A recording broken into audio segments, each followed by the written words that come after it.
Hey everyone, this is wincing again. I'm having a late night session at my home office this evening, and I've found a tea in my stash that's been there for a while, which I haven't tried out, so this is me blind tasting it. And it's the 2020 Slumbering Dragon. I think it's from Crimson Lotus Tea, that's all I could find online. But I got it through Liquid Roast. It's been a while since I received it, and I just found it. So yeah, let's go ahead with a quick rinse. Now, when I was looking up this tea, I found like I said, the Crimson Lotus page, and it wasn't all that helpful in the sense that, from what they write, it's a rather unique tea, even for even by their standards, or even by the Kunlushan terrain where this tea comes from. And they say it's a very unique tree. It has a very distinct bitterness. It's a very unique pour with strong flavor and a transcendent chachi, it says on their site. So yeah, it was actually like, it didn't really reveal that much of the tea, but it was a rather interesting read. If you want to read it, the description, you can just search for 2020 Slumbering Dragon by Crimson Lotus Tea, and you'll find all the necessary information. So let's get into this tea. I did a quick rinse. The leaves were actually quite dark already, I think. I don't know what's up with that, because it's only a tea that's 5 years old or 6 years old. Let's go ahead.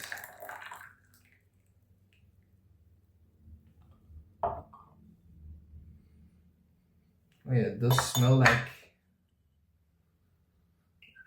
smell really special. Sorry about that, I had a urgent call. As I was saying, so the first impressions of this tea, it does smell quite herbal. And on the website it says it can smell like some blueberries, and yeah, I can see that as a possibility. I wouldn't call this ripe fruit already, but yeah, it has some ripe fruit, like a backdrop of ripe fruit to it. Smells quite herbaceous. Yeah, very clear liquor, very nice. Let's see about the thickness of this tea. Cheers.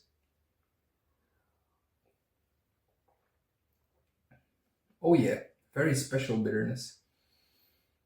So it goes fairly smooth in the mouth, and then it suddenly ramps up in bitterness. And right now, whoa, that's a lot of bitterness at the back of the mouth.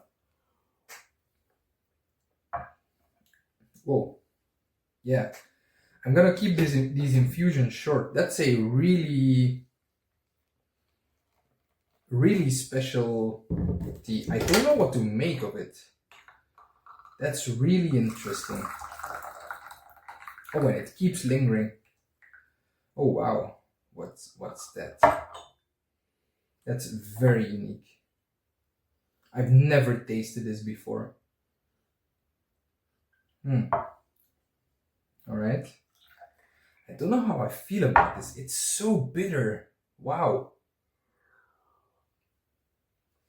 So yeah, very smooth, light sweetness. There's definitely some upfront bitterness.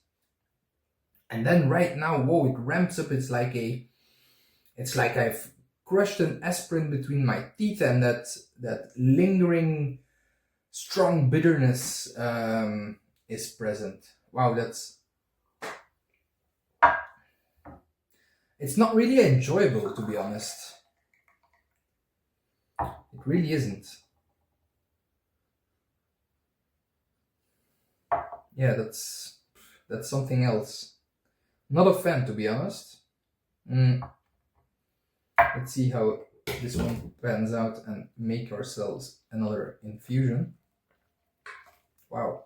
I'm wondering if it's a true Camellia sinensis or a Seneca, because I've read, and you may correct me if I'm wrong, but I've read that there are some wild growing varieties of like the tea plant in Yunnan, which aren't meant to be consumed like tea, even though they're a subspecies of the bigger tea tree family. I don't know, I'm not a biologist.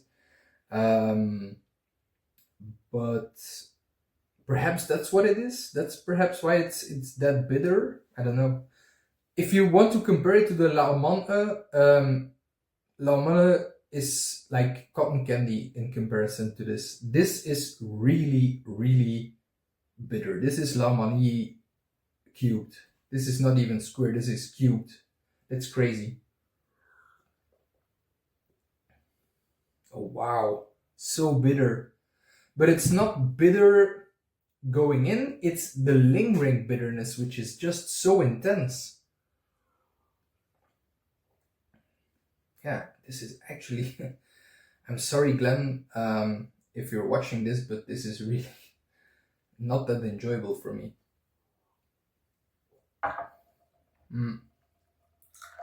It is special. If you want something to taste something truly unique, I think this is it. But I'm not a fan, sorry. Yeah. All right, what I will do is go through some more infusions. We'll see if it develops, but if it just keeps giving me the same lingering bitterness without transforming into sweetness, I'm afraid I'm gonna have to toss this.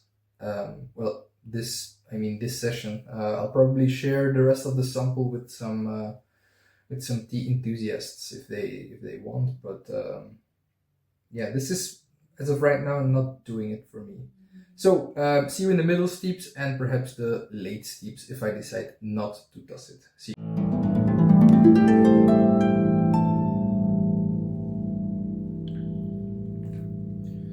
Alright, so we're doing the fifth steep of this tea. The thing is, which I've noticed is, so bitterness still very present. There is a basic Huigan present in this tea, but you'll only notice it if you leave enough time between infusions. Like really, honestly, like 2-3 minutes, then the bitterness starts disappearing, and then some returning sweetness does show up in this tea. So yeah, I have to say it's a very nice infusion. It's got like a vibrant pale yellow aspect to it, and the leaves seem to be quite small and very nicely picked. They are very nice, but I'm not impressed by this tea. I just gotta be honest. It's not something I'd ever consider buying. It's very interesting to try a sample to know what's out there, how bitter this tea actually can be. But this tea is not ready to be enjoyed. It's just so bitter, and it keeps lingering. The one thing it does have going for it is like after a couple of seconds, it does have some mouth cooling, which, you know, is a desirable trait in some of the more expensive pu'er. It does have that going for it. I can feel some kind of chachi creeping up on me. I can't really decide if it's a rather calming chachi or a rather invigorating one, so we'll have to see about that. But as of right now, yeah, still so bitter. I'm actually If I weren't making a video, I'd does this immediately. But you know, for science, for research purposes, I will continue on drinking this tea, punishing myself. So yeah, see you in a couple of more infusions. I hope they won't take that long, because I don't know if I can drink like 7 or 8 more infusions of this tea, to be honest. We'll see. So yeah, see you in a couple of infusions.